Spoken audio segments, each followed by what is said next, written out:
नमस्कार मित्रों, आप सभी का स्वागत है आपके अपने परिवार टारगेट विद क्रांति पे। आज के क्लास में हम लेकर आए हिंदी, जो विभिन्न परीक्षाओं में पूछे जाते हैं। SSC GD, Uttar Pradesh police, UPSI या जितने भी टीचिंग एग्जाम्स हैं, उन सभी परीक्षाओं के लिए यह क्लास बहुत ही महत्वपूर्ण होगी। इस क्लास में आज का जो हमारा चैप्टर है, वर्णमाला। वर्णमाला से लगभग हम लोग जितने भी प्रश्न बन सकते हैं लिए हैं, और यह वर्णमाला का पार्ट फर्स्ट रहेगा। ठीक है, वर्णमाला का पार्ट या फर्स्ट है। ठीक है, इसमें हम लोग 40 प्रश्नों को क्वेश्चनों को लिया हुआ है। ठीक है, इसको बहुत ही आसान ध्यान से आप लोग इस क्लास को देखिएगा। इसमें हम लोग प्रश्नों को हल करते हुए जितने भी उससे संबंधित फैक्ट हैं या अन्य प्रश्न जो बन सकते हैं उसको आगे देखते हुए हम लोग बढ़ेंगे, और टोटल 40 प्रश्नों के साथ साथ लगभग यहाँ से हम लोग 200 प्रश्नों को तो कर ही लेंगे। ठीक है, तो चलिए, फास्ट भी रहेगा और कंसेप्चुअल भी रहेगा। तो चलिए, हम लोग आज के पहले प्रश्न को हल करना शुरू करते हैं। चलिए, प्रश्न दिया हुआ है। प्रश्न संख्या फर्स्ट है, भाषा की सबसे छोटी इकाई को क्या कहा जाता है? देखिए, वर्ण, उच्चारण, पद या शब्द। भाषा की सबसे छोटी इकाई की बात हो रही है, तो क्या सा होता है? भाषा की सबसे छोटी इकाई क्या होती है? जो कभी उसको तोड़ा नहीं जा सकता, उसको बांटा नहीं जा सकता। पहला कौन सा? इसका राइट आंसर हो जाएगा वर्ण। वर्ण जो है इसको कभी तोड़ा या बांटा नहीं जा सकता, अर्थात ऑप्शन नंबर फर्स्ट इसका राइट आंसर है वर्ण। भाषा की सबसे छोटी इकाई कौन सी है? वर्ण। ठीक है, तो वर्ण कितने प्रकार के होते हैं? वर्णों की प्रकार जो है, वर्णों में दो प्रकार के होते हैं। कौन कौन से दो प्रकार होता है वर्ण का? पहला है स्वर होते हैं, ठीक है, और दूसरा होता है व्यंजन। ठीक है, दूसरा होता है व्यंजन। स्वर वर्ण के कितने प्रकार? दो। पहला वर्ण स्वर होता है, दूसरा वर्ण होता है व्यंजन। ठीक है, हिंदी वर्णमाला में वर्णों की टोटल संख्या कितनी दी हुई है? 52, जिसमें स्वरों की संख्या होती है 11। ठीक है, 11 क्या है? स्वर है, और बाकी जो जितने भी हैं 41, कितने हो गए? 41। ये क्या है? व्यंजन है। ठीक है, टोटल व्यंजन और वर्णों की संख्या 52, और 11 स्वर है, और 41 व्यंजन है। ठीक है, तो राइट आंसर इसका क्या हो जाएगा? ऑप्शन नंबर फर्स्ट इसका राइट आंसर हो जाएगा। ठीक है, चलिए चलते हैं अगले प्रश्न के तरफ। चलिए, क्वेश्चन नंबर सेकंड दिया हुआ है। क्वेश्चन नंबर सेकंड दिया हुआ है, भाषा की सार्थक लघुत्तम इकाई किसे माना जाता है? शब्द, वर्ण, मात्रा या अर्थ? इसमें से चार ऑप्शन पे आपको राइट आंसर देना है। चलिए, भाषा की सबसे सार्थक लघुत्तम इकाई की बात हो रही है। ठीक है, चलिए देखिए, चलिए चार ऑप्शन है, इसमें से हमें राइट आंसर क्या होगा? सबसे सटीक भाषा की सबसे लघुत्तम इकाई कौन सी होती है? ऑप्शन नंबर ए इसका राइट आंसर। शब्द, शब्द जो है भाषा की सबसे लघुत्तम इकाई होती है, सार्थक लघुत्तम इकाई शब्द है। अगर उस तरह बोल दिया उच्चारण के दृष्टि से, कौन सा? उच्चारण, उच्चारण की दृष्टि से बोल दिया। ठीक है, दृष्टि से बोलता है, उच्चारण की दृष्टि से बोलता है, तो क्या हो जाएगी बताइए? उच्चारण की दृष्टि से हो जाएगी ध्वनि। कौन? ध्वनि हो जाएगी उच्चारण की दृष्टि से। ठीक है, भाषा की सार्थक लघुत्तम इकाई कौन से? शब्द है, लेकिन उच्चारण के आधार पर कर दिया है ध्वनि।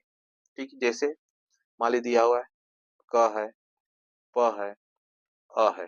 क्या इसकी सबका अपना अपना एक ध्वनि है ना? क का अलग ध्वनि है, प का अलग ध्वनि है, अ का अलग ध्वनि है, अर्थात इसको ध्वनि कहते हैं। अर्थात ध्वनि की सभी शब्दों का अलग अलग होता है ध्वनि, गूंज, साउंड जिसको बोला जाता है। ठीक है, चले आगे बढ़े। ठीक है, चलते हैं अगले प्रश्न पर। ऑप्शन नंबर ए इसका राइट आंसर हो जाएगा। ठीक है, चलिए क्वेश्चन नंबर थर्ड क्या है? भाषा की मूल इकाई की बात कर रहे हैं। भाषा की मूल इकाई की बात कर रहा है, या भाषा की सबसे छोटी इकाई की बात हो सकती है। ठीक है, देखिए अक्षर, अक्षर है, ध्वनि है, संकेत है या वर्णमाला। वर्णों के व्यवस्थित समूह को क्या कहा जाता है? वर्णमाला कहा जाता है। वर्णों के व्यवस्थित समूह को क्या व्यवस्थित, ठीक, व्यवस्थित समूह को क्या बोला जाता है? समूह को वर्णमाला बोला जाता है जी, ठीक है। लेकिन सबसे सार्थक क्या बोल रही है? मूल इकाई। मूल मतलब छोटी या मूल इकाई की बात कर रही है। इसका राइट आंसर हो जाएगा ध्वनि। ध्वनि जो है भाषा की सबसे मूल इकाई या सबसे छोटी इकाई होती है। कौन सी? ध्वनि, ठीक है। और सार्थक इकाई पूछ दे, देखिए मूल इकाई ध्वनि हो गई, अगर यहीं पे पिछले प्रश्न में था सार्थक, इसको यहाँ लिख देते सार्थक इकाई बोल दिया जाए तो क्या हो जाएगा? वाक्य हो जाएगा। सार्थक इकाई क्या हो जाएगा? वाक्य हो जाएगा, ठीक है। वाक्य की सबसे छोटी इकाई क्या होती है? उपवाक्य होती है, ठीक है। उपवाक्य होती है। वाक्य की सबसे छोटी इकाई उपवाक्य हो जाएगी, ठीक है। तो इसी प्रकार इसका राइट आंसर हो जाएगा ऑप्शन बी। इसका राइट है भाषा की सबसे मूल इकाई ध्वनि। ऑप्शन के अनुसार आंसर बदलता रहता है, ठीक है। चलिए चलते हैं अगले प्रश्नों की तरफ, क्वेश्चन नंबर 4 की तरफ। चलिए क्वेश्चन नंबर 4 दिया हुआ है, वर्णों के कितने भेद हैं? वर्णों के भेद हमें बताना है। चलिए देखिए, वर्णों के कितने भेद होते हैं? वर्णों के टोटल बताइए, 2, 10, 8 या 7? बताइए वर्णों के टोटल कितने भेद है? 2 वर्ण। कौन कौन से बताइए? एक होता है स्वर, ठीक है, स्वर है पहला, और दूसरा है व्यंजन, ठीक है। दूसरा है व्यंजन अर्थात सेकंड होगा स्वर और व्यंजन, इसके राइट आंसर हो जाएगा, ठीक है। भाषा के दो क्या है? भेद है। कौन कौन? वर्ण के दो भेद है। वर्ण के दो भेद है, स्वर और व्यंजन, ठीक है। अगर संस्कृत में पूछता, अगर ये तो हिंदी है, हिंदी में दो होते हैं, अगर संस्कृत में होता, संस्कृत में एक वर्ण एक और जुड़ जाता, कौन सा? जिसको बोला जाता है, तीसरा होता है अयोगवाह, ठीक है। अयोगवाह जो तीसरा होता है, ठीक है। अयोगवाह जो तीसरा होता है संस्कृत में, हिंदी में मात्र दो ही, ठीक है। तो ऑप्शन नंबर सी इसका राइट आंसर हो जाएगा, ठीक है। चलिए क्वेश्चन नंबर 5 की तरफ हम लोग बढ़ते हैं। चलिए क्वेश्चन नंबर 5 का आपको आंसर देना है। हिंद क्वेश्चन नंबर 5 क्या कर रहा है? हिंदी भाषा की कुल वर्ण लिपियां हैं, तो कितने वर्ण लिपियां हैं? 44, 35, 52 या 48? बताइए। भाषा की कुल वर्ण लिपियां की संख्या हमें बतानी है। चलिए हिंदी भाषा के कुल वर्ण कितने होते हैं? वर्ण कहिए या वर्ण लिपियां, दोनों बराबर एक ही शब्द होता है। वर्ण लिपियां कहिए या वर्णमाला में वर्णों की संख्या। वर्णमाला में वर्णों की संख्या कहा जा सकता है, ठीक है। चलिए वर्णों की संख्या, ठीक है, दोनों का मान एक ही होता है, ठीक है। चलिए देखिए, टोटल वर्णमाला में वर्णों की संख्या कितनी होती है? 52। कितने होते हैं? टोटल 52 वर्ण होते हैं, ठीक है। कितने? टोटल 52 वर्ण होते हैं वर्णमाला में। कौन कौन से? 11 तो स्वर हो जाएगा, ठीक है। 11 तो स्वर हो जाएगा। कौन कौन सा? अ, आ, छोटी, बड़ी ई, छोटा ऊ, ठीक है, बड़ा ऊ, ठीक है। उसके बाद एक होता है री आता है, ठीक है। री, ए, ऐ, ओ और औ। ये टोटल कितने वर्ण हो गए? स्वर स्वर टोटल 11 हो गए, ठीक है। वहीं पे व्यंजन है, व्यंजनों की संख्या है 41, ठीक है, जिसमें 25 जो है स्पर्श व्यंजन है। 25 कितने हैं? 25 स्पर्श व्यंजन है, क्योंकि 5 ग्रुप होता है व्यंजनों का उच्चारण के आधार पे, और प्रत्येक ग्रुप में 5-5 वर्ण होते हैं। तो 5 इंटू 5 करेंगे तो 25 हो जाता है। जैसे कवर हो गया, च वर्ग हो गया, ट वर्ग हो गया, त वर्ग हो गया, प वर्ग हो गया, इसमें 5 वर्ग है। उसके बाद होती है 5, 4 होते हैं अंतस्थ व्यंजन, ठीक है। अंतस्थ व्यंजन कितने होते हैं? 4। कौन कौन से? य, र, ल और व। टोटल 4 है वो, 25 4 29 हो गए, ठीक है। उसके बाद होते हैं उसमें व्यंजन। कौन से? उसमें व्यंजन, इनकी संख्या होती है ही, इनकी भी संख्या 4 होती है। स, ख, स और एक होता है ह, क्योंकि इनके उच्चारण में गर्म वाइट इसलिए उसमें व्यंजन कहते हैं। ठीक है। उसके बाद कुछ होता है, थोड़ा इसको छोटा करते हैं। ठीक है, थोड़ा इसको छोटा कर देते हैं थोड़ा। ठीक है। उसके बाद कौन सी होती है? कुछ संयुक्त व्यंजन भी होते हैं। संयुक्त व्यंजन, छत्र वाला संयुक्त व्यंजन, इनकी संख्या कितनी है? इनकी भी जैसे मान ली छ हो गया, त्र हो गया, य हो गया और स्र हो गया, तो टोटल इनकी संख्या भी 4 हो गई। अयोगवाह 2 मान लीजिए। कौन सी? अयोगवाह। ठीक है, इनकी संख्या हो गई 2। ठीक है। और द्विगुण व्यंजन भी होता है, जैसे अड़ा। ठीक है, द्विगुण व्यंजन, इनकी संख्या हो गई 2। तो गिन लीजिए, 4 यहाँ मान लीजिए, 4 यहाँ मान लीजिए। ठीक है, और 4 तो यहाँ पर भी मान लीजिए। इसको लेकर के टोटल 4 हो गई और 2 2 2 4 4 8 8 और 12 8 सॉरी 2 2 4 2 4 4 8 8 और 8 16 25 और 16 हो जाता है 41 और प्लस 11 करेंगे तो यहाँ से हमें मान हो जाएगी 52। ठीक है, चलिए चलते हैं अब अगले प्रश्न की तरफ। चलिए, क्वेश्चन नंबर 6। क्वेश्चन नंबर 6 का आपको अभी आंसर देना है।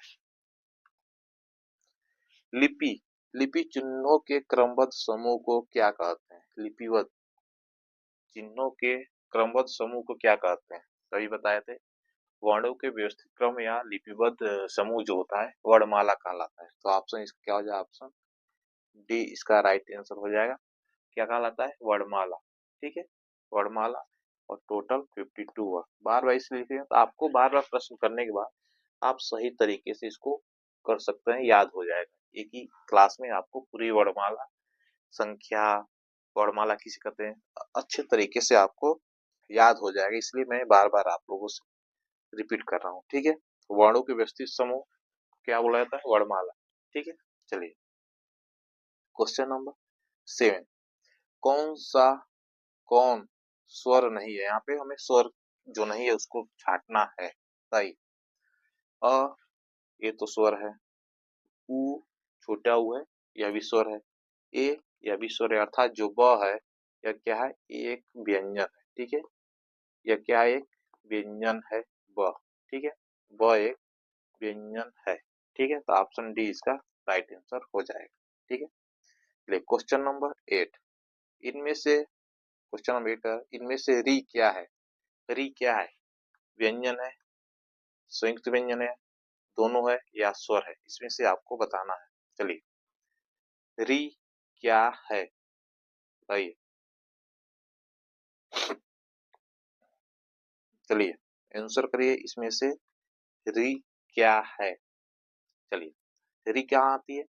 स्वर के अंदर था। इसका राइट आंसर ऑप्शन डी हो जाएगा। या री जो है एक स्वर है। क्या है? स्वर है। अ, आ, उ एक री। ए, ऐ, ओ, औ होता है टोटल 11 स्वर, उसी में से री जो है एक स्वर है। ठीक है, देखिए इस यहाँ पे एक होती है मूल स्वर। ठीक है, मूल स्वर की बात होती है। मूल स्वर में 4 है। कितने हैं? 4। कौन कौन से हैं? एक अ है। ठीक है, उसके बाद ई है, एक छोटा ऊ है और री।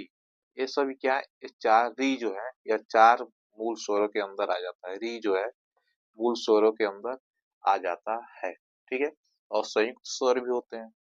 ठीक है, संयुक्त स्वर की संख्या बाकी जो है 7, ये संयुक्त स्वर हो जाते हैं। ठीक है, जैसे ए है, ए ऐ है, ओ हो है और औ है। ये तो संयुक्त स्वर हो गए, 4 संयुक्त स्वर। और उसके बाद जो बचे बाकी कुछ दीर्घ स्वर भी होते हैं। ठीक है, जिसमें देखिए ये संयुक्त स्वर है। ठीक है, ए ऐ ओ और जो है क्या है? संयुक्त स्वर है। इसमें ह्रस्व स्वर भी, इसको मूल स्वर भी कहा जाता है। इसको इसको यहाँ देख लिख देते हैं, मूल स्वर या ह्रस्व स्वर। ह्रस्व मतलब छोटा ह्रस्व या मूल स्वर इसको बोला जा सकता है। ठीक है, ह्रस्व या मूल स्वर इसको बोला जा सकता है। ठीक है, चलिए तो आगे बढ़े। और दीर्घ स्वर में आ भी आ जाए, आ ई उ ए ऐ ओ, चार यह हो जाएंगे इसको, और दीर्घ में, और एक हो जाएगा आ हो जाएगा, और एक बड़ी ई हो जाएगी। ठीक है, और एक है बड़ा ऊ। क्या है, ये सभी तीन थे दीर्घ वाले हुए, संयुक्त हो गए, लेकिन यह सभी मिलाकर के टोटल अगर बात करें इसको, तो ये सभी क्या है, एक दीर्घ वर्ग के स्वर, दीर्घ स्वर के अंदर आते हैं। ठीक है, टोटल सभी जो है बड़ा वाला दीर्घ स्वर के अंदर आ जाते हैं। ठीक है, चलिए क्वेश्चन नंबर 9 की तरफ हम लोग बढ़ते हैं। इनमें से किस शब्द में री की मात्रा का उपयोग हुआ है? री की मात्रा का उपयोग किस शब्द में हुआ है? वृष्टि, रिपु, क्रिया, वर्षा, इसमें से आपको बताना है किस शब्द में, किस शब्द का यूज, शब्दों का यूज हुआ, री की मात्रा का यूज हुआ है। देखिए, रिपु में ऊ की मात्रा है, ई क्रिया में ई छोटी ई की मात्रा का प्रयोग हुआ है, वर्षा में र का प्रयोग हुआ है। ठीक है, लेकिन वृष्टि, जो इसका राइट आंसर है, वृष्टि में क्या, किस मात्रा का प्रयोग है, किस शब्द का, री का प्रयोग हुआ है वृष्टि में। ठीक है, वृष्टि हो गया, जैसे एक हो गया वृष्टि हो गया, एक हो गया कृतज्ञ हो गया।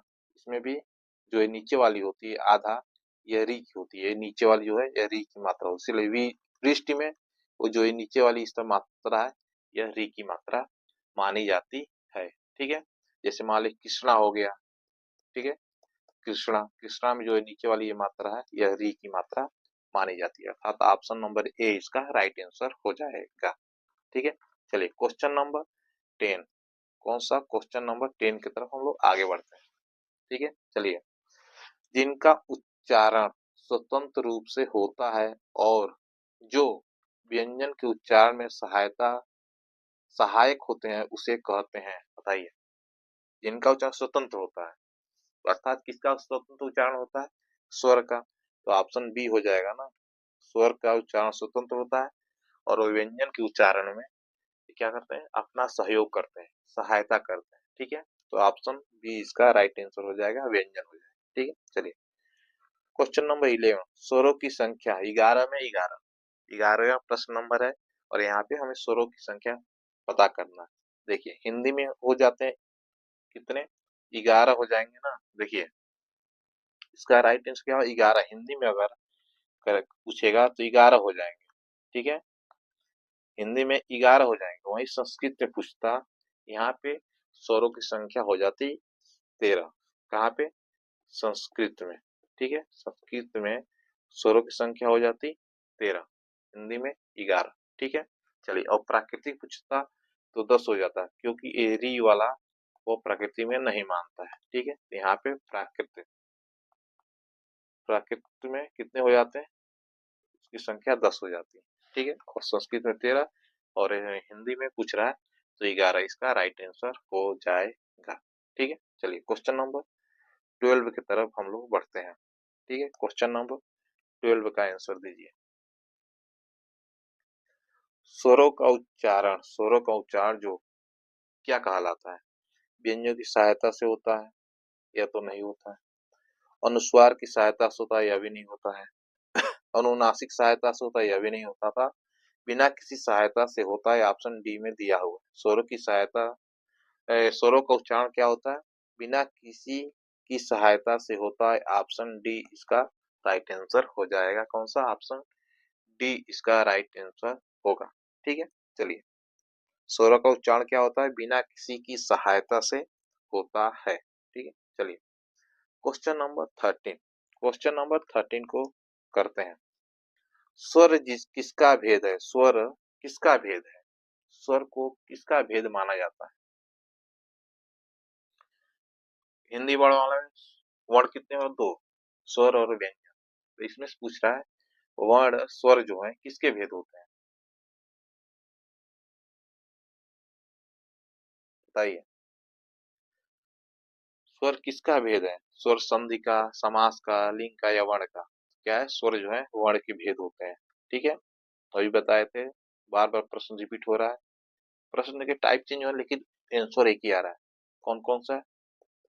स्वर, ठीक है, और व्यंजन, ठीक है। दो इसके वर्ण हो भेद हो गए वर्ण के, ठीक है। चलिए क्वेश्चन नंबर 14, मात्रा के आधार पर स्वर कितने प्रकार के होते हैं? मात्रा के आधार पे स्वर कितने प्रकार के होते हैं? क्वेश्चन नंबर 14 का आंसर करिए। चलिए देखिए अगर पूछ लिया जाए मात्रा के आधार पे स्वर के भेद, तो टोटल 3 भेद होते हैं। अब कहेंगे कौन कौन सा, तो हम लोग देख लेते हैं। पहला मान लेंगे हम लोग ह्रस्व स्वर, ठीक है।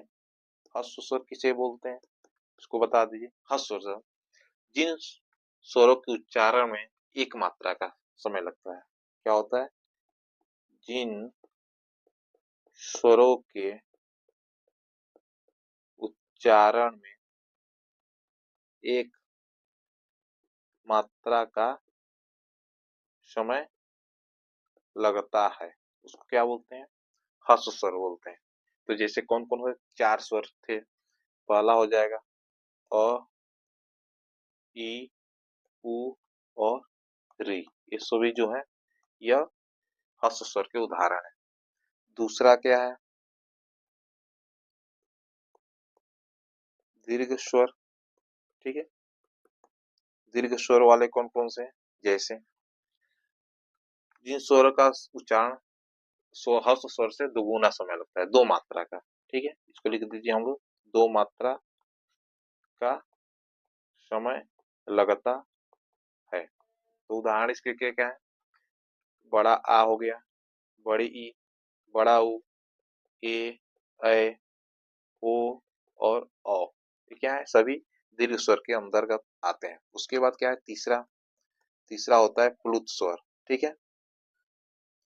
प्लुत स्वर जो जैसे मान लीजिए उदाहरण ओम, हम लोग ओम करते हैं ना, ओम, ये क्या है? ये सभी दीर्घ मतलब उच्चारण कर 3 मात्रा का समय लगता है, ठीक है। जैसे ओम का हम लोग उच्चारण करते हैं दूर तक, ओम, इस तरह की जो है प्लुत स्वर जो है ओम के अंतर्गत आता है, 3 मात्रा का समय लगता है, ठीक है। तो उस मात्रा के आधार पे स्वर के भेद हम लोग जान लिए। चलते हैं क्वेश्चन नंबर अगले के तरफ, ठीक है। चलिए क्वेश्चन नंबर 15 की तरफ। क्वेश्चन नंबर 50 क्या रहा है? ह्रस्व, दीर्घ और प्लुत किसके प्रकार हैं? अभी पिछला पूछा था प्रश्न, बताइए। वर्ण के प्रकार, स्वर के प्रकार पूछा था ना, तो उसी में स्वर के 3 भेद आ गए, ह्रस्व स्वर, दीर्घ स्वर, प्लुत स्वर। तो किसका आंसर हो जाएगा? ऑप्शन नंबर सी इसका राइट आंसर हो जाएगा, ठीक है। सी इसका राइट आंसर हो जाएगा, ठीक है। चलिए ऐसे पढ़ेंगे तो हम लोग एग्जाम अच्छे से निकलेगा और अपने तैयारी को अच्छे तरीके से हम लोग करेंगे, ठीक है। डेली क्लास एक चलेगी सुबह 8:30 बजे, ठीक है। तो फटाफट चैनल को सब्सक्राइब कर लीजिएगा और बेल आइकन को क्लिक कर दीजिएगा। जब भी आपको वीडियो क्लास मिले आप चैनल पे तुरंत वीडियो को आप लोग देख सकते हैं, ठीक है। चलिए क्वेश्चन नंबर 16, किस समूह में सभी स्वर दीर्घ होते हैं? मतलब किस समूह में सभी स्वर जो है दीर्घ है, बताइए। दीर्घ वाले कौन कौन से हैं? जैसे मान लिए यहाँ पर ली छोटा कर दिया, यहाँ पर भी अ जो है छोटा हो गया, ठीक, ई भी छोटा हो गया है, ठीक है। यहाँ पे अ छोटा हो गया है, इसमें री भी छोटा है और री भी है, री है, ठीक है। ली और री है। लेकिन जो ऑप्शन दीर्घ वाला बताना है, दीर्घ वाला, सिर्फ दीर्घ वाला, तो दीर्घ वाला कहाँ में? ऑप्शन ए में दिख रहा है। सिर्फ दीर्घ वाला कहाँ पे? ऑप्शन ए में, ठीक है। ऑप्शन ए में सिर्फ दीर्घ वाला दिख रहा है, ठीक है। ई, बड़ी ए, ऐ, ओ, औ जो सभी दीर्घ स्वर हैं, ठीक है। ए वाले में कौन सा ऑप्शन हो जाएगा? ए इसका आंसर हो जाएगा, ठीक है। जल्दी क्वेश्चन नंबर 70। क्वेश्चन नंबर 70 क्या कह रहा है? हिंदी भाषा में ह्रस्व स्वरों की संख्या कितनी है? हिंदी भाषा में ह्रस्व स्वर की संख्या, ह्रस्व मतलब छोटा स्वर, कितने हैं? टोटल 4। कौन कौन से? अ, ई, उ और एक है री। तो टोटल 4 स्वर हो गए। ह्रस्व स्वर की संख्या क्या है? ह्रस्व स्वर है। ठीक है, चले तो ऑप्शन बी इसका राइट आंसर हो जाएगा। ह्रस्व स्वर की संख्या टोटल कितनी है? 4। ठीक है, चलिए क्वेश्चन नंबर 18। क्वेश्चन नंबर 80 क्या कर रहा है? जिन स्वरों के उच्चारण में दो मात्रा का समय लगता है या हस्व से दोगुना समय लगता है, उनको क्या कहा जाता है? प्रश्न रिपीट है, चलिए क्या कहा जाता है? गुरु स्वर। तो गुरु कहिए या छोटी स्वर कहिए, ठीक है, छोटा कह दीजिए या बड़ा कह दीजिए या गुरु कह दीजिए, बताइए बताइए। चलिए क्वेश्चन नंबर 18 का आपको आंसर देना, बताइए जिन स्वरों के उच्चारण में दो मात्रा का समय लगता है या हस्व से दोगुना समय लगता है, उसको क्या कहा जाता है? बताइए। गुरु, गुरु मतलब होता है दीर्घ भी बोला जा सकता है, दीर्घ स्वर, अर्थात ऑप्शन बी इसका राइट आंसर हो जाएगा। ठीक है, ऑप्शन बी इसका राइट आंसर हो जाएगा। ठीक है, चलिए चलें आगे बढ़े। चलिए थोड़ा पेन का साइज थोड़ा मोटा कर ले। ठीक है, चलिए कर 90। निम्नलिखित में से कौन सा दीर्घ स्वर है? दीर्घ स्वर की बताना है, दीर्घ स्वर बताना है। चलिए दीर्घ स्वर है यहाँ, यहाँ तो दीर्घ स्वर नहीं है, इसको लिखना था।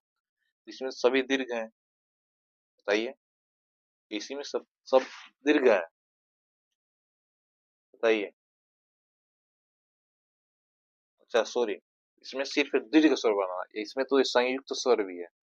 ठीक है, संयुक्त स्वर भी है, ठीक है, और ह्रस्व स्वर भी है। ठीक है, ह्रस्व स्वर भी है और दीर्घ स्वर भी, संयुक्त स्वर भी। तो ये हो गया ह्रस्व स्वर, और ए और ए वो जो है ये संयुक्त स्वर होंगे, अर्थात ऑप्शन ए इसका राइट आंसर हो जाएगा, क्योंकि ये दीर्घ स्वर है। ठीक है, आ जो है दीर्घ स्वर है और ये सभी दोनों जो संयुक्त स्वर है। ये कैसे है? या ए है तो इसको कैसे बना हुआ है? अ प्लस ई से मिलकर ए बना हुआ है। ठीक है, तो ओ कैसे बना हुआ है? ओ का निर्माण हुआ है अ प्लस उ से, तो क्या हो गए? ये तो संयुक्त स्वर हो गए। ठीक है, और यह जो हो गया ये यह भी संयुक्त स्वर हो गया। ठीक है, चलिए क्वेश्चन नंबर 20। क्वेश्चन नंबर 20 क्या कर रहा है? निम्नलिखित में से कौन सा संयुक्त स्वर नहीं है?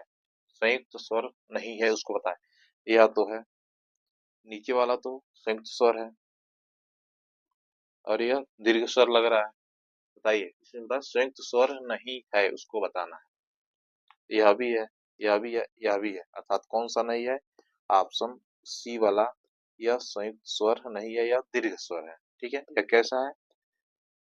दीर्घ स्वर है। ठीक है, यह UP triple S C lower PCS में पूछा, UP triple S C lower में इसको पूछा गया था। ठीक है, 2019 का यह प्रश्न है। ठीक है, चलिए क्वेश्चन नंबर 28 की तरफ बढ़ते हैं।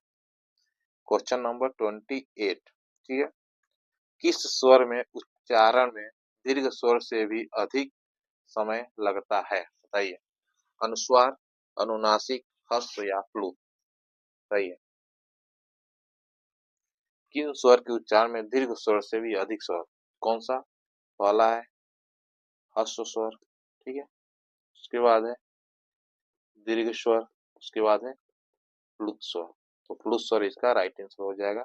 इसमें एक मात्रा, इसमें दो मात्रा और इसमें त्रिमात्रा, ठीक है, का प्रयोग होता है। तो ऑप्शन डी इसका राइट आंसर हो जाएगा। ठीक, क्वेश्चन नंबर 22, चलिए कह रहे प्लुत स्वर कौन सा है? प्लुत स्वर हमें बताना है और सही, और लेखनी भी सही होनी चाहिए प्लुत स्वर की, बताइए। ओम, ओम या ओम या योम, बताइए। देखिए इसका राइट आंसर क्या है? ओम। ओम जो है इसका बी इसका राइट आंसर हो जाएगा, यह ही प्लुत स्वर का उदाहरण है। ठीक है, मात्र एक प्लुत स्वर ओम। ठीक है, या प्लुत स्वर तो यह भी इसको बोला जाता है, इसको यह भी बोला जा सकता है, यह भी तो है, मतलब उच्चारण करने में ज्यादा समय लगे तो प्लुत स्वर होता है। तो ओम भी है, और यह भी सही है। ठीक है, चलिए क्वेश्चन नंबर 23। निम्नलिखित में से किस स्वर को संयुक्त स्वर माना जाता है? निम्नलिखित में से किसको संयुक्त स्वर माना जाता है? यह तो दीर्घ वाला हो गया। ठीक है, यह भी दीर्घ है। बताइए, इस दोनों में से आपको बताना है। चलिए, इस दोनों में से इसको आपको बताना है। चलिए देखिए, यह भी क्या है? यह भी दीर्घ स्वर है। लेकिन ये जो है ए, यह क्या है? संयुक्त स्वर है। कौन सा? ये संयुक्त स्वर होता है ए। ठीक है, कौन सा? ए। कैसे मिलकर बना हुआ है बताइए? एक अ मिलकर बना हुआ है और प्लस ए, तो इसको करेंगे तो यह हो जाएगा ए। ठीक है, क्या हो जाएगा? यह ए हो जाएगा। ठीक है, चलिए तो कौन सा है? इसका राइट आंसर डी हो जाएगा। ठीक है, डी इसका राइट आंसर संयुक्त स्वर है। ठीक है, चलिए क्वेश्चन नंबर 24। क्वेश्चन नंबर 24 की तरफ बढ़ते हैं। चलिए, निम्नलिखित में से कौन सा मूल दीर्घ स्वर नहीं है? मूल रूप से दीर्घ स्वर नहीं है। चाहिए, मूल दीर्घ स्वर नहीं है। चलिए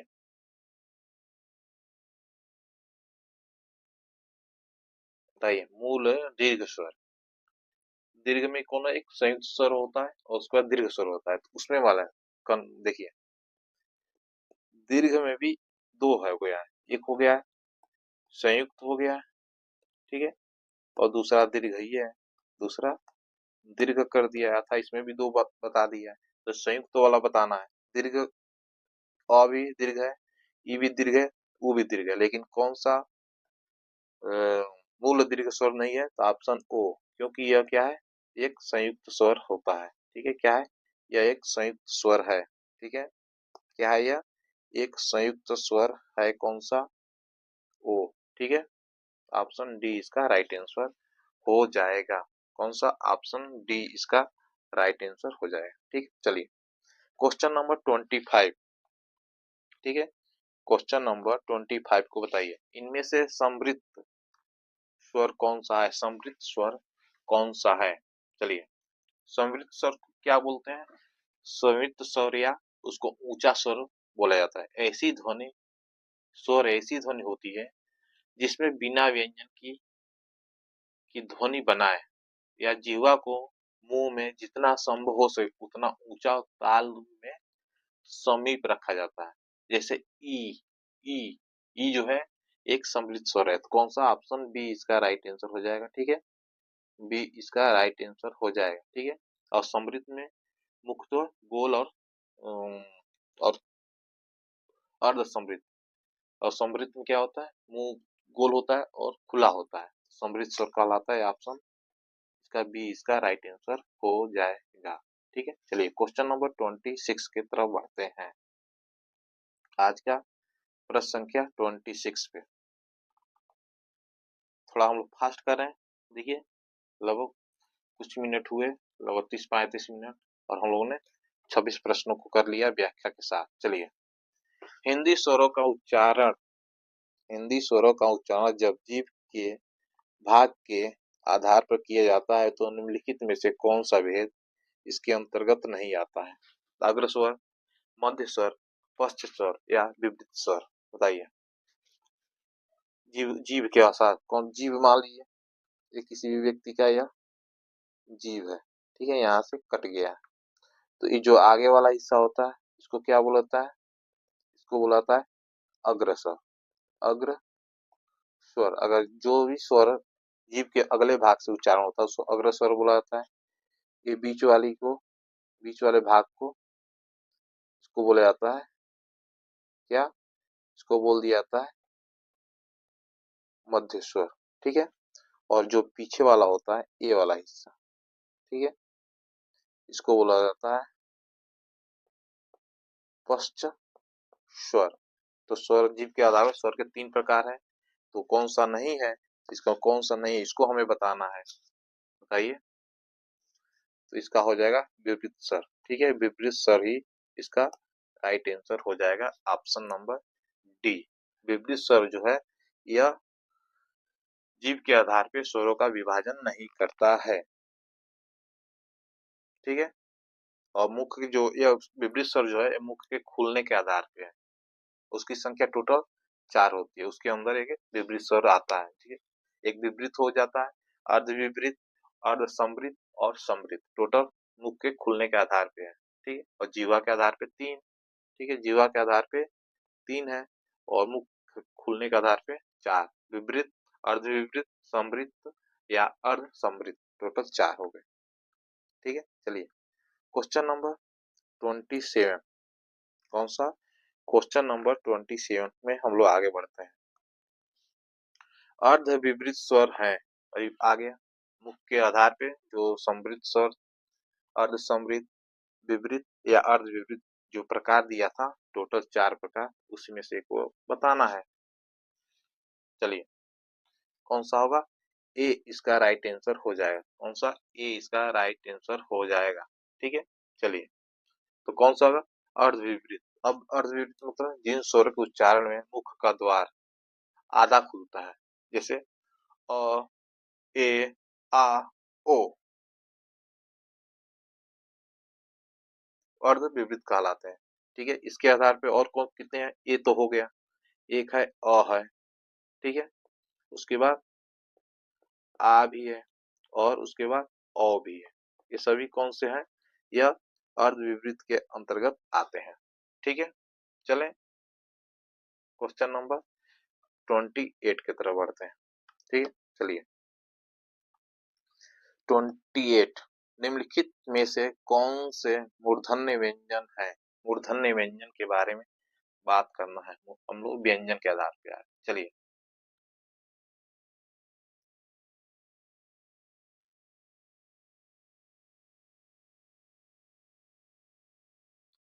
चलिए मूर्धन्य व्यंजन, मूर्धास में स्पर्श करते उच्चारण में बताइए जो होते हैं कौन से? ट वर्ग वाले मूर्धन्य व्यंजन होते हैं ना, बताइए। मूर्धन्य व्यंजन कौन से होते हैं? ट वर्ग वाले। तो देखिए ट, ठ, ड, ढ, ण, तो ऑप्शन बी इसका राइट आंसर हो जाएगा। ये तो प, फ, ब, यह कौन से है? प, ये ओष्ठ व्यंजन है। ठीक है। ओष्ठ वर्ग का ओष्ठ व्यंजन हो जाएंगे। ठीक है। प, फ वाला है। क, ख, ग, एक है कंठ व्यंजन, कंठ से उच्चारण होने वाले। ठीक है। एक है कंठ वाले हो गए। च, छ, किट, क, ख, ग, च, छ, ये है तालु वाले हैं, ये तालव्य वाले हैं। ठीक है। तालव्य व्यंजन है। ठीक है। चलिए तो आशा ऑप्शन बी इसका राइट आंसर हो जाएगा। ठीक है। बी इसका राइट आंसर हो जाएगा। ठीक है। चलिए क्वेश्चन नंबर 29। क्वेश्चन नंबर 29 क्या कर रहे हैं बताइए। निम्न में से क वर्ग का उच्चारण स्थान कौन सा है? क वर्ग का, हमें क वर्ग का उच्चारण स्थान बताना है। चलिए टोटल 5 उच्चारण स्थान है, उसके में से हमें क वर्ग वाला बताना है। ठीक है। कौन कौन से है? क वर्ग है। ठीक है। एक है क वर्ग, त वर्ग, क वर्ग, च वर्ग। ठीक है। च वर्ग होता है। उसके बाद एक ट वर्ग हो गया। ठीक है। ट वर्ग, त वर्ग होता है। ठीक है। त वर्ग। ठीक है। क टी यम, एक होता है प वर्ग। ठीक है। प वर्ग, प वर्ग को ओष्ठ वाला भी बोला जाता है। ठीक है। क वर्ग जो होता है एक कंठ से होता है। ठीक है। कंठ। च वर्ग वाला तालु से होता है। ठीक है। तालु से। ट वर्ग वाले मूर्धा से होता है। ठीक है। किससे होता है? मूर्धा से होता है। और त वाले दंत से होता है। और प वाले ओष्ठ से होता है। ठीक है। टोटल और प्रत्येक वर्ग में 5 होते हैं। इसमें भी 5 है, इसमें भी 5 है, इसमें भी 5 है, इसमें भी 5 व्यंजन होते हैं।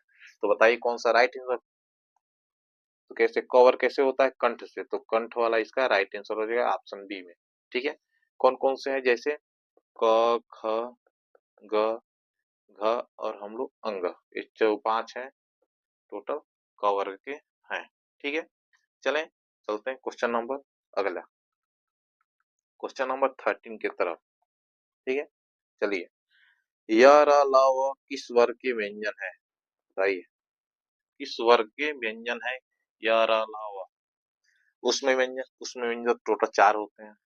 कौन? स क स ह, ठीक है। तो अंतस्थ व्यंजन वाले कौन है? वही बताइए, अंतस्थ व्यंजन कौन से है? य र ल वाले, अर्थात इसका राइट आंसर हो जाएगा ऑप्शन नंबर बी। बी इसका राइट आंसर हो जाएगा, जो अंतस्थ व्यंजन के अंतर्गत आता है। य र ल व अंतस्थ व्यंजन के अंतर्गत आता है, ठीक है। ठीक है, अंतस्थ व्यंजन कौन सा? 4। य र ल व अंतस्थ व्यंजन के अंतर्गत आते हैं, और उसमें व्यंजन स ख स ह है, ठीक है। और त वर्ग दंत वर्ग, और तालव्य वाले च वर्ग वाले, ठीक है। चलिए, देखिए तालव्य के अंदर च वर्ग वाले भी होते हैं, और य और स वाले भी, यह भी तालव्य के अंदर ही आते हैं, ठीक है। य और स जो है, यह भी तालव्य के अंतर्गत ही आते हैं, ठीक है। चलिए, क्वेश्चन नंबर 31। किस समूह के वर्गों का उच्चारण स्थान मूर्धा है? बताइए, किस वर्ग के उच्चारण स्थान मूर्धा? मूर्धा मतलब क्या? ट वर्ग वाले, ट वर्ग वाले मूर्धा मूर्धा बोला जाता है। तो बताइए, किस समूह में वर्णों का उच्चारण स्थान मूर्धा है, इसको हमें बताना है। बताइए, देखिए इसमें तो स दे दिया, या उसमें व्यंजन आ गया, ठीक है। इसमें त वर्ग, यहाँ पर भी स है, यह भी स ख स ह, तो यह भी उसमें व्यंजन के अंतर्गत आ गया, तो यह भी नहीं होगा, यह भी नहीं होगा। इसमें क वर्ग है, तो मूर्धा वाला तो है ही नहीं, इसमें क वर्ग आ गया, तो ऑप्शन कौन बच गया? ऑप्शन बी इसका राइट आंसर हो जाएगा, ठीक है। बी वाला इसका राइट आंसर हो जाएगा, ठीक है। चलिए, स री ट और ठ जो है मूर्धा से उच्चारण होते हैं। चलिए, अंतिम कुछ प्रश्न जोड़ लगा दीजिए, और इसको हम लोग फटाफट आंसर कर देते हैं। चलिए, विसर्ग का उच्चारण स्थान है विसर्ग, आइए, यह अयोग वाह के अंतर्गत आता है ना। चलिए, यह अयोग वाह के अंतर्गत आता है, कंठ, ओष्ठ, तालव्य या अनुनासिक? चलिए बताइए, विसर्ग का उच्चारण स्थान हमें बताना है, बताइए। जैसे अंग, अह होता है ना, अह जो है, यही तो जो है बिंदिया लगती है, यही तो अनुस्वार है, यही तो विसर्ग है। अनुस्वार तो ऊपर होता है ना, जैसे ये वाला जो है अनुस्वार है, और ये जो है विसर्ग है, तो इसका स्थान क्या होता है? कंठ। जैसे अंग, अह, अह मतलब क से, ठीक है। क्या होता है, ये विसर्ग जो है कंठ, कंठ से होते हैं, ठीक है। कंठ जो उच्चारण स्थान जो है कंठ है, ठीक है। चले, और जो ए होता है अंग, अंग मतलब होता है यह अनुनासिक, ठीक है, अनुनासिक, ठीक है। इसका उच्चारण स्थान अनुनासिक है, ठीक है। इसका उच्चारण स्थान अनुनासिक है, ठीक है। चलिए, चलते हैं ऑप्शन नंबर क्वेश्चन नंबर 33 की तरफ। चलिए, निम्नलिखित में कौन सा वर्ण तालव्य वर्ण, मतलब निम्न कौन सा वर्ण तालव्य नहीं है? तालव्य नहीं है, ठीक है। तालव्य मतलब तालु से नहीं है। देखिए, तालव्य वाला कैसे? तालव्य मतलब तालु, कौन से? 5 वर्ण कौन कौन से हैं? जैसे मान लीजिए च भी है, देखिए आ गया है, छ भी आ गया है, ज आया है कि नहीं? ज नहीं आया है, ठीक है। एक है झ भी है, और इया है। ये टोटल क्या है? 5 तालव्य से होते हैं। तो क तो कंठ वाला है ना, क कंठ वाला हो गया, ठीक है। क जो है कंठ वाला हो गया, तो वो नहीं है। चलिए, 34, कंठोष्ठ दीर्घ स्वर वर्ण का उदाहरण कौन सा है? कंठोष्ठ, कंठ और उष्ठ दोनों से उच्चारण होने वाली की बात कर रहा है। चलिए, कंठ और उष्ठ से उच्चारण होने वाली की बात कर रहा है। कंठ और, कंठ और उष्ठ दोनों से। री, री ये तो स्वर है, और री का उच्चारण स्थान क्या है? बताइए, ये तो स्वर होता है। ए, ई भी नहीं है, ए होता है, ए वाला होता है, कंठ तालव्य है। इसको जब करते हैं कंठ तालव्य वाला है, ठीक है। ये जो है कंठ तालव्य वाला है, ठीक है। बताइए, चलिए, और वो जो है यही जो है कंठ और ओष्ठ वाला है। ठीक है, ऑप्शन बी जो है इसका राइट आंसर हो जाएगा, कंठ और ओष्ठ वाला है। और ये जो है कंठ तालव्य वाला है। कंठ तालव्य एक और शब्द हो, इसी का एक बड़ा भाई जो है यह भी कंठ और तालव्य वाला होता है। ठीक है, चलिए क्वेश्चन नंबर 35। कंठ तालव्य दीर्घ स्वर वर्ण का उदाहरण कौन सा है? देखिए आ गया कंठ तालव्य दीर्घ वर्ग वाला, बताइए। कंठ तालव्य भी होगा और दीर्घ वाला भी होगा। प्रश्न दो बन गया। यह तो संयुक्त स्वर हो गया ना, ये क्या है, संयुक्त स्वर हो गया। लेकिन इसमें क्या करें, इतना खतरनाक प्रश्न बना हुआ। कंठ तालव्य दीर्घ स्वर, कंठ से उच्चारण हो, कंठ तालव्य से दोनों से उच्चारण हो, और उसमें भी दीर्घ हो।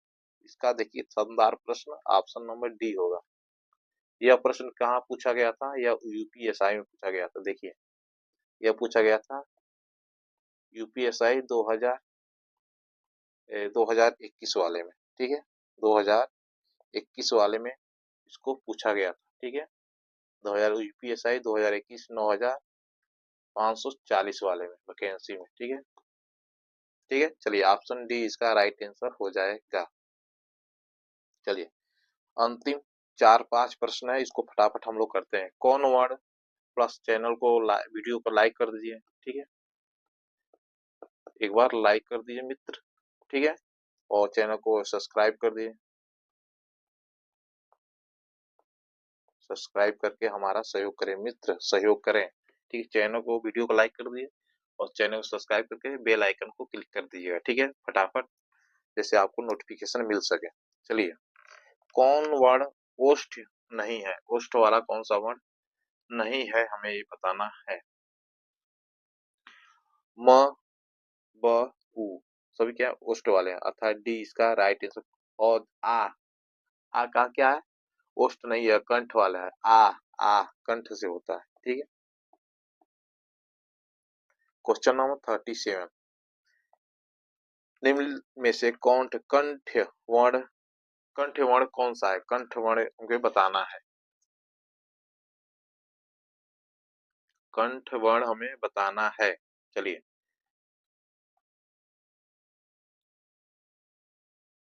चलिए देखिए, और जो है यह ही कंठ वर्ण होता है। ठीक है, यही जो है कंठ वर्ण कहलाता है। ठीक है, ये दोनों जो है ई और ए ई, ये क्या से है, ये तालव्य वाले हैं। ठीक है, तालव्य वाले ये दोनों वर्ण है। ठीक है, तालव्य वाले। और ऊ वाला जो ओहो, यू ऊ तो यहाँ लिखा ही है। ऊ वाला जो है यह जो हो गया, यह ओष्ठ वाला हो गया। ठीक है, ओष्ठ वाला कौन सा हो गया? ऊ। ऊ देख लो, उच्चारण करने में देख लो, ऊ ओठ स्पर्श कर रहा है। Question number 38। चलिए, ई ई च छ ज झ इय आदि का उच्चारण किससे होता है? देखिए, च वर्ग वाला, क ख ग घ च, कहाँ से? क, क ख, क वर्ग कंठ से, च वर्ग बताइए, च वर्ग तालव्य से या मूर्धा से या दंत से या ओष्ठ से? बताइए। कंठ से तो क वर्ग वाला हो गया। ठीक है, मूर्धा वाला तो ट वर्ग हो गया, ओष्ठ से तो प वर्ग हो गया। तो बचा कौन? इसमें तो प वर्ग है, तो बचा कौन? तालव्य से। ऑप्शन कौन सा? इसका ऑप्शन हो जाएगा सी वाला। ठीक है, सी इसका राइट आंसर तालव्य से। ठीक है, चलिए क्वेश्चन नंबर 39। चलिए, जीवा के आधार पर स्वर कितने प्रकार के होते हैं? जीवा, अग्र स्वर, पश्च स्वर और मध्य स्वर, टोटल 3 होते हैं। इसमें समय क्या लगाना है, हम लोग पिछले प्रश्नों में करते हुए आ रहे हैं। टोटल 3 होते हैं। ठीक है, याद ही होगा, अग्र स्वर, पश्च स्वर, मध्य स्वर। ठीक है, चलिए आगे बढ़े, बताइए आगे बढ़े। क्वेश्चन नंबर 40 की तरफ, आज के अंतिम प्रश्न। ठीक है, आज के अंतिम प्रश्न की तरफ हम लोग बढ़ते हैं। ठीक है, देखिए, जो 3 प्रकार के स्वर तो हैं, एक अग्र स्वर होता है। ठीक है, अग्र स्वर वाले कौन कौन से हैं बता दीजिए। ई, ई, ए और ए। छोटा ई, बड़ी ई, छोटा ए और ए, ये क्या है? सभी अग्र वाले हैं। ठीक है, तो मध्य वाले कौन है? मध्य, ये क्या है? जिह्वा। ठीक है, इसको जिह्वा के आधार पर हम लोग बता रहे हैं। ठीक है, पहला अग्र स्वर, दूसरा मध्य स्वर। तो इसके अंतर्गत कौन कौन से आते हैं? एक ही आता है, अ। अ मतलब मध्य में स्पर्श होता है। और एक तीसरा है, कौन सा? मध्य और पश्च। ठीक है, पश्च स्वर। इसके अंतर्गत कौन कौन से आते हैं? एक आता है आ आता है। ठीक है, ऊ आता है और बड़ा ऊ। ठीक है, और यहाँ पे ओ भी डाल दीजिए और ओ भी डाल दीजिए। ठीक है, टोटल संख्या 1 2 3 4 5। पश्च से 5 हो गई, मध्य से 1 हो गए और अग्र से 4 हो गए। तो जोड़ लीजिए, 5 5 10, 10 हो गए। ठीक है, चलिए क्वेश्चन नंबर 40, आज का अंतिम प्रश्न। ठीक है, चलिए, निम्न में ओष्ठ वर्ण कौन सा है? निम्न में ओष्ठ वर्ण कौन सा है? अ, आ, ई, उ। आ तो है, आ, ये तो कंठ वाला है। ई, ई, ई, ई तालव्य वाला है, ये तालु से है। तो बताइए, अ वाला तो ये अ और आ, ये दोनों क्या है? ये कंठ वाले हैं। ठीक है, यह भी कंठ है, यह भी कंठ है। तो बचेगा कौन? डी, ऑप्शन डी इसका राइट आंसर हो जाएगा। ऊ जो है ये कौन सा है? ओष्ठ वाला है, यू, ऊ। ठीक है, तो आज के लिए बस इतना है। थैंक यू फॉर सभी स्टूडेंट के लिए, जो भी बच्चे इस वीडियो को देखें उन सभी को स्वागत। ठीक है, तो इस तरह वीडियो डेली आपको मिलती रहेगी 8:30 AM पे। ठीक है, हिंदी के लिए जितने भी वनडे एग्जाम होते हैं जहाँ पे हिंदी पूछा जाता है, वो सभी परीक्षाओं के लिए यह प्रश्न, यह क्लास बहुत ही महत्वपूर्ण होगा। तो आइए, आज के लिए बस इतना ही। मिलते हैं कल इसी समय इसी वक्त। तब तक के लिए जय हिंद, जय भारत।